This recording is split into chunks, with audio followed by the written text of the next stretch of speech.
श्रोताओं से कहा कि देखिए आप लोग 9 दिनों तक कथा सुने हैं और जब तक कथा सुनने के बाद दक्षिणा न देंगे तब तक आपको कथा सुनने का फल नहीं मिलेगा। तो लोगों ने पूछा कि क्या दक्षिणा दी जाए? तो वक्ता जी ने कहा कि आप लोग अपनी एक एक बुराई यहां संकल्प करके त्याग दीजिए। जैसे कोई सिगरेट पीता हो तो वो संकल्प ले ले कि आज के बाद हम सिगरेट नहीं पिएंगे।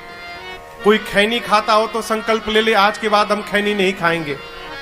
और किसी के पास यदि बुराई नहीं है तो वो किसी नियम का संकल्प ले ले कि आज के बाद हम 5 माला जपेंगे तब पानी पिएंगे।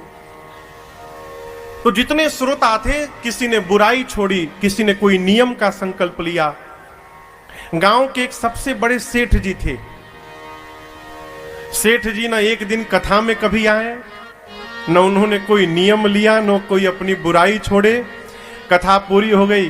रात में गांव के कुछ श्रेष्ठ प्रबुद्ध लोग महाराज जी के पास जाकर बोले, सरकार सबने कोई ना कोई नियम लिया और अपनी बुराई छोड़ी, लेकिन गांव के एक सेठ जी हैं, न वो कथा सुनने आए, न उन्होंने कोई बुराई छोड़ी, न कोई नियम लिया। और तालाब को गंदा करने के लिए एक ही मछली पर्याप्त है प्रभु। तो हम लोग चाहते हैं कि वही एक बच्चे हैं उनको भी कुछ दिया जाए, नियम चाहे संकल्प कुछ कराया जाए। महाराज जी ने कहा बुलाओ सेठ को। सवेरे सूचना गई तो अब जब बुलावा आ गया तो सेठ जी कैसे मना करें, मन मार के गए। महाराज जी ने कहा देखिए सेठ जी, गांव के सभी लोगों ने अपनी कोई बुराई छोड़ी है, जिसके पास बुराई नहीं है उसने कोई संकल्प लिया है, नियम लिया है। आप क्या कर रहे हैं बताइए। अब सेठ जी सोची तो बढ़िया फंस गए हम आके। तो समस्या समाप्त करने के लिए सेठ जी ने कहा प्रभु हम नियम लेते हैं। क्या नियम लेंगे? सेठ जी ने कहा हमारे घर के सामने कुम्हार का घर है, मैं नियम लेता हूं कि आज के बाद नित्य सवेरे जब तक कुम्हार का चेहरा नहीं देख लूंगा पानी का एक घूंट नहीं पीऊंगा। गांव के लोग सोचे ये कैसा नियम ले लिया, इस नियम से क्या लाभ होगा। महाराज भी तर्क वितर्क नहीं किए, कहे चलो इज्जत रख ली, कम से कम कुछ तो नियम लिया। महाराज बोले चलो ठीक है, बहुत बढ़िया, नियम ले लिए ना, अब इसका पालन करना। सेठ लगा पालन करने, नियम लिया तो निर्वाह भी किया। 12 वर्ष बीत गए।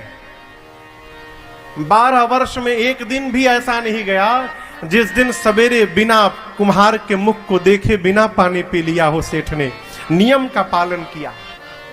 12 वर्ष बाद एक बार सेठ जी कहीं गए तो रात्रि में वो आ नहीं पाए घर। सवेरे आते आते 11 बज गए। प्यास से बेहाल घर पर आए, सामान फेंके। घर वाले पूछे कहां जा रहे हैं? बोला रुको, अच्छा ये घर वालों को पता नहीं कि ऐसा नियम लिए हैं। ये किसी बहाने जाकर कुम्हार का चेहरा देख लेते थे। घर वाले बोले अरे पानी तो पीजिए। बोले रुको तो पानी पहले आने दो मुझे। दौड़ कर गए कुम्हार के दरवाजे पर, नहीं दिखाई पड़ा तो आवाज लगाए। कुम्हार की पत्नी निकली, बोली वो तो है नहीं, पहाड़ के ऊपर मिट्टी लाने गए हैं। अब सेठ पड़ा चक्कर में, सोचने लगा का करे, पी ले का। लेकिन फिर सोचा एक बार यदि पानी पी लूंगा तो 12 वर्ष की तपस्या क्षण मात्र में समाप्त हो जाएगी। 12 वर्ष किया गया सब बेकार हो जाएगा। सोचा और कहा नहीं, नियम नहीं तोड़ने टूटने दूंगा। दौड़ा सेठ पहाड़ की ओर। कम से कम नीचे से भी दिखाई पड़ जाएगा ना तो हो जाएगा। इधर पहाड़ के ऊपर कुम्हार मिट्टी निकाल रहा था। मिट्टी निकालते निकालते उसे घड़ा मिल गया। घड़ा के मुख को साफ किया तो देखता है उसमें तो सोना भरा हुआ है। इतना विशाल घड़ा सोने से भरा। अब कुम्हार नाचने लगा, पागल की भांति नाचने लगा। पूरी गरीबी चली गई, आनंद आ गया। अब तो आनंद होगा। जय हो, बड़ी कृपा प्रभु जी, कोई देख न पावे इस घड़े को। अभी सोच ही रहा था तब तक पहाड़ के नीचे सेठ जी दिखाई पड़ गए। कुम्हार सोचा ये सेठ क्यों चला आया यहां पर। अब कुम्हार सेठ को देख रहा है, सेठ जी कुम्हार को देख रहे हैं। कुम्हार पूछा क्या बात है सेठ जी? सेठ जी बोले कुछ नहीं, बस देख लिया। सेठ क्या बोला? देख लिया। सेठ जी तो बोलना चाहते थे कि तुमको देख लिया, कुम्हार को लगा घड़ा देख लिया। कुम्हार बोला जो देखे चुप रहिए, किसी से बोलिएगा मत, मुझे आने दीजिए नीचे। कुम्हार दौड़ कर नीचे आया, आके पांव पकड़ लिया। सेठ जी आप किसी से बोलिएगा मत, 50-50। सेठ बोला 50-50? जरूर दाल में कुछ काला है। हाँ चलो चलो चलो, क्या 50-50, चलो। कुम्हार लेकर गया घड़े के पास, कहा सेठ जी आपने यही घड़ा देखा था ना? बड़े कृपा रघुनाथ जी की भाई तो ये मिला है, आप किसी से कहिएगा मत, इसका आधा सोना मैं आपको देने के लिए तैयार हूं, लेकिन आप किसी से मत बताइएगा। जब घड़े को देखा कुम्हार, उसके भीतर भरे हुए सोने को देखा है। सेठ जी वहीं सिर पे हाथ धर कर बैठे और फफक के रोने लगे हो। कुम्हार ने कहा सेठ जी आप रो क्यों रहे हैं, आपको तो नाचना चाहिए। सेठ जी ने कहा प्यारे तुझे पता नहीं है, पिछले 12 वर्षों से नित्य मैं सवेरे पहले तेरा मुख देखता था, फिर जल का एक घूंट लेता था। बिना तेरे मुख को देखे मैं आज तक 12 वर्षों में कभी पानी नहीं पिया हूं।